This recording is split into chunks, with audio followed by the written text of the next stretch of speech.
یہاں تک کہ وہ بوڑھا ہو گیا اور اس کو کوئی سہارا نہیں ملا، مسافر پردیسی رہ گیا۔ ایک نوجوان مکان بنا رہا تھا، اس کے پاس وہ پہنچا، کہنے بھائی میں بے سہارا ہوں، غریب ہوں، مجھ کو سہارے کی ضرورت ہے، تم مجھے چوکیدار بنا لو اور میں یہاں رہ کر کے تمہاری چوکیداری کر لوں۔ تم چوکیدار ہو گیا۔ اب صاحب وہ چوکیداری کر رہا ہے۔ نوجوان ذرا تیز مزاج تھا، ذرا سی کوئی بات غلط ہوگی تو کاٹ دیتا۔ ایک دن کچھ اس سے زیادہ ہی بڑے میاں سے غلطی ہو گئی، کیونکہ کاروبار بڑا ہو گیا تو زیادہ چیزوں کا یاد رکھنا اس کے لیے مشکل ہو گیا۔ تو اس نے اس پہ اتنا غصہ ہوا کہ اس نے بڑے میاں کا سامان اٹھا کے پھینک دیا۔ اللہ اللہ، اب بولے میں تیری صورت نہیں دیکھنا چاہتا، بھاگ یہاں سے دفع ہو جا۔ اس بیچارے بوڑھے کی آنکھوں میں آنسو آ گئے اور کہنے لگا بیٹا جا تو رہا ہوں،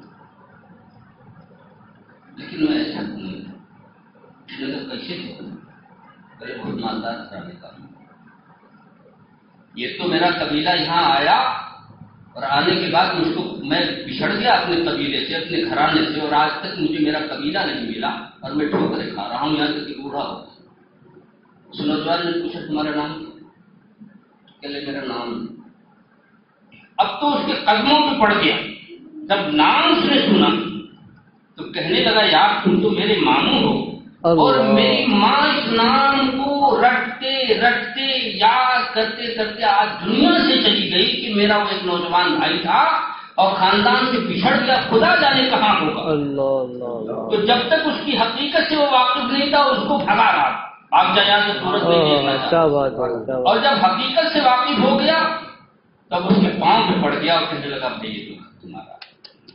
ایسے ہی میرے عزیزوں میرے دوستوں، ہم چونکہ نہ رشتہ ایمان کی خوبی سے واقف ہیں اور نہیں ہم آخرت کی حقیقت سے واقف ہیں کہ ہم اس میں جو پیسہ لگا رہے ہیں یہ ہمیں ملنا ہے۔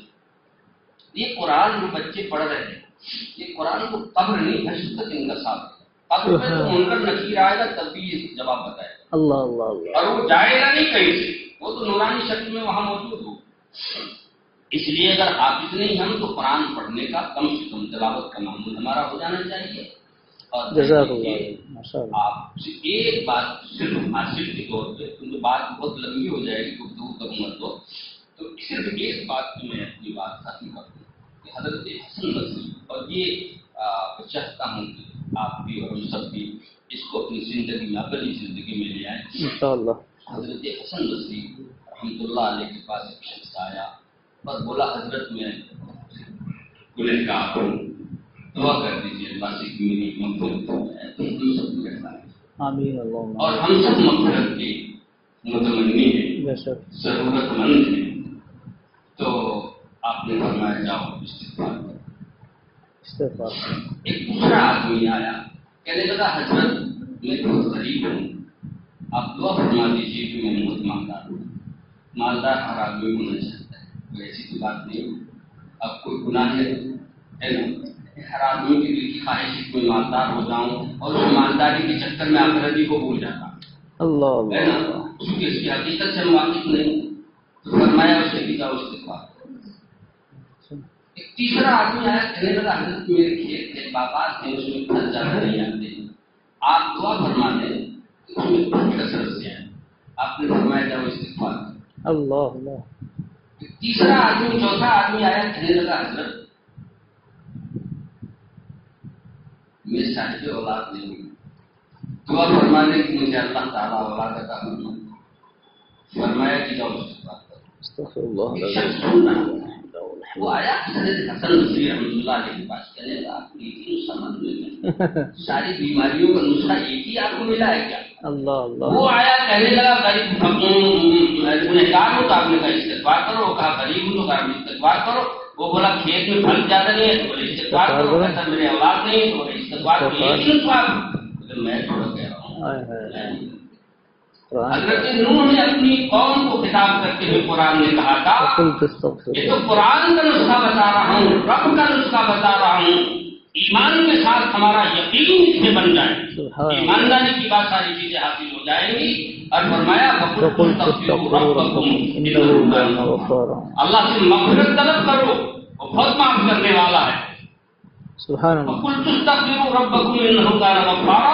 وَيُمْدِدْكُمْ بِأَمْوَالٍ وَبَنِينَ، اور تمہاری وہ مدد کرے، وَيُرْسِلُ السَّمَاءَ عَلَيْكُمْ مِدْرَارًا، اور آسمان کو برستا ہوا تم پر چھوڑ دے گا، اور جب آسمان سے بارش ہوگی تو زمین میں زندگی ہوگی، پھر اس کے بعد ساری چیزیں لہلہائیں گی۔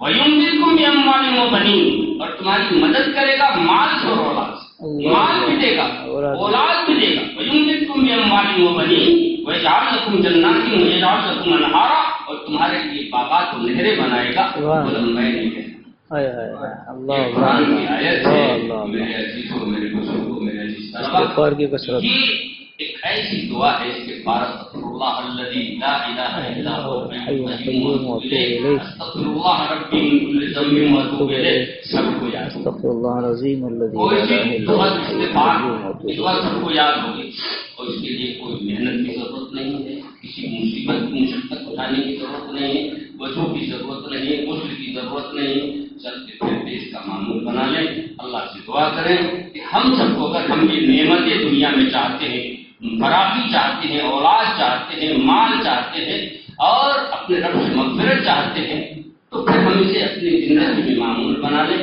اس لیے آج کی میری اس گفتگو کا صرف ہم اس کو، دنیا کی ساری نعمتوں کو ہم حاصل کرنا چاہتے ہیں، تو اس کو ہماری زندگی میں، ہم اپنی زندگی میں اس کو اتار لیں، ہم استغفار پڑھتے رہے جتنا ہو سکے، یہ ساری چیزوں کی اصل کوئی اتنی بات ہے۔